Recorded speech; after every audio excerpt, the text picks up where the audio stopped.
Good morning to all. Welcome to TSN school. हम पढ़ रहे हैं कक्षा 10वीं हिंदी की पाठ्य पुस्तक संचयन भाग 2 का पाठ्यक्रम। आज हम पढ़ने जा रहे हैं पाठ 2 का भाग 4। पाठ 2 में आपको गुरु दयाल सिंह जी द्वारा लिखा गया सपनों के से दिन अध्याय दिया गया है। इस पाठ में भाग 1, 2, 3 में हमने जाना कि गुरु दयाल सिंह जी जो लेखक हैं उन्होंने बचपन में अपनी यादों को संजोकर रखा है, वह हमारे साथ साझा कर रहे हैं। इसमें हमने देखा कि किस प्रकार से जो लेखक हैं वो अपने साथियों के साथ खेलते कूदते, उन्हें स्कूल जाना अच्छा नहीं लगता था, लेकिन स्काउट के कारण की परेड के कारण उन्हें स्कूल जाना अच्छा लगता था और उन्हें ऐसा लगता जैसे वो किसी फौज में चले गए हों।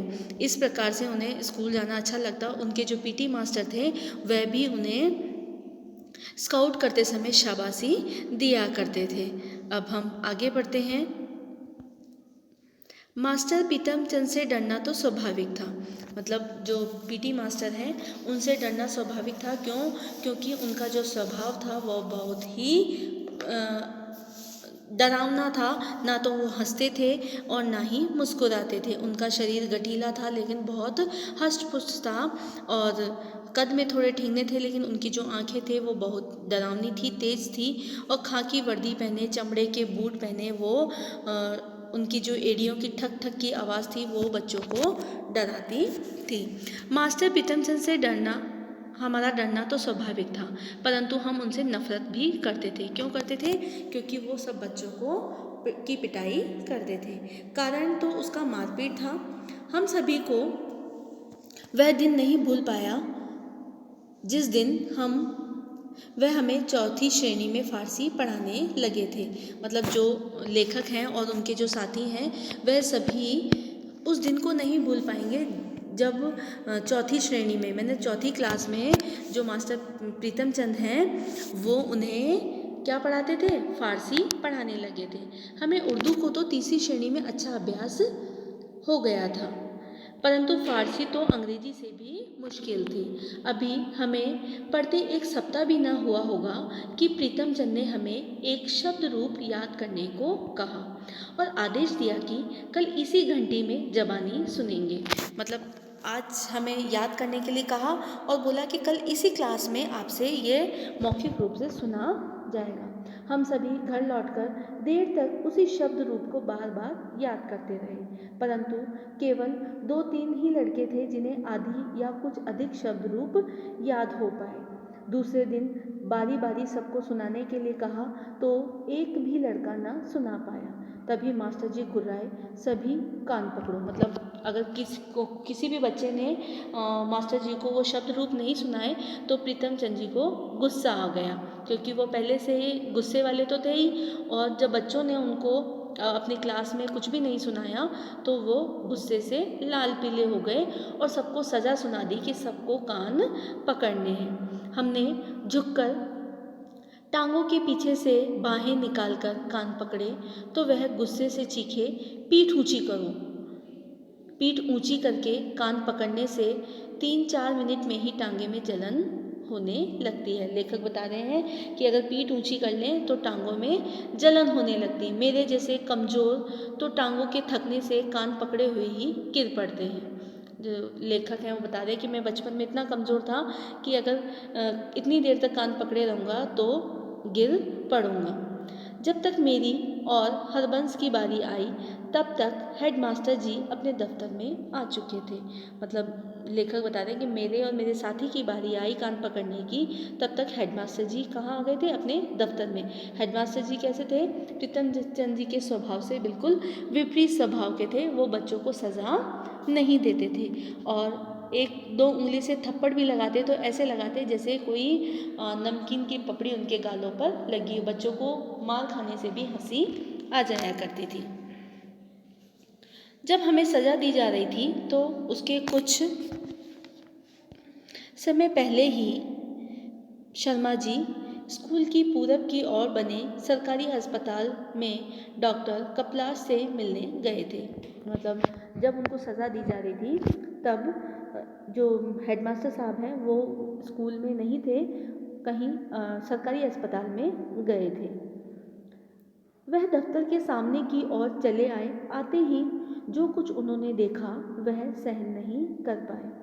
शायद यह पहला अवसर था कि वह पीटी प्रीतम चंद की उस बर्बरता को सहन न कर पाए, क्योंकि जो पीटी मास्टर हैं वो हेडमास्टर साहब के सामने ही बच्चों को डांटते, मारते, उन पर चिल्लाते, लेकिन ये पहला समय ऐसा था कि उनकी इस बर्बरता, इस जो असहनीय सज़ा जो थी उसको वो सहन नहीं कर पाए।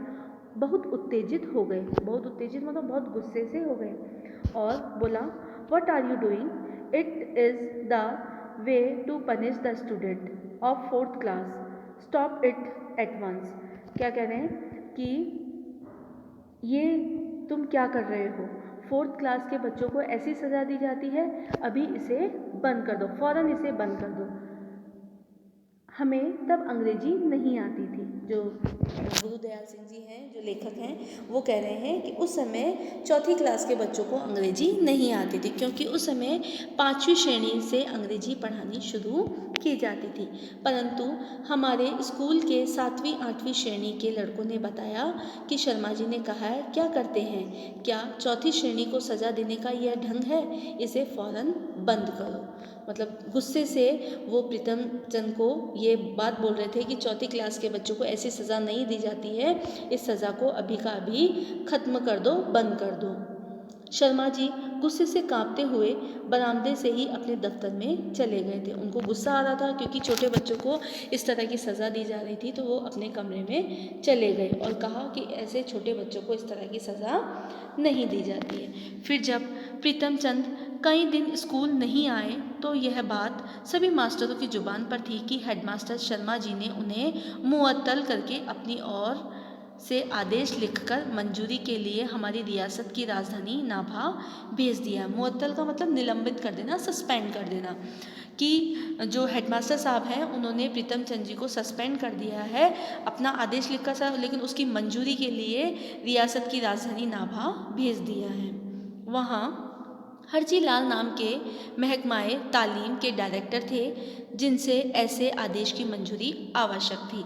मतलब किसी अध्यापक को सस्पेंड करना हो, स्कूल से निकालना हो, उसकी मंजूरी लेने के लिए जो वहाँ के महकमाए तालीम जो है, शिक्षा जो विभाग है महकमाए तालीम, उसके जो निर्देशक हैं उनसे मंजूरी लेना आवश्यक था। उस दिन के बाद यह पता होते हुए भी कि पीटी प्रीतम चंद को जब तक नाभा से डायरेक्टर बहाल नहीं करेंगे तब तक वह स्कूल में कदम नहीं रख सकते।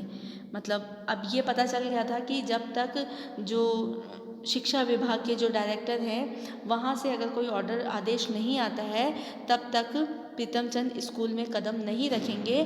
फिर भी जब भी फ़ारसी की घंटी बजती तो हमारी छाती धक धक करके फटने को आती, क्योंकि फ़ारसी कौन पढ़ाता?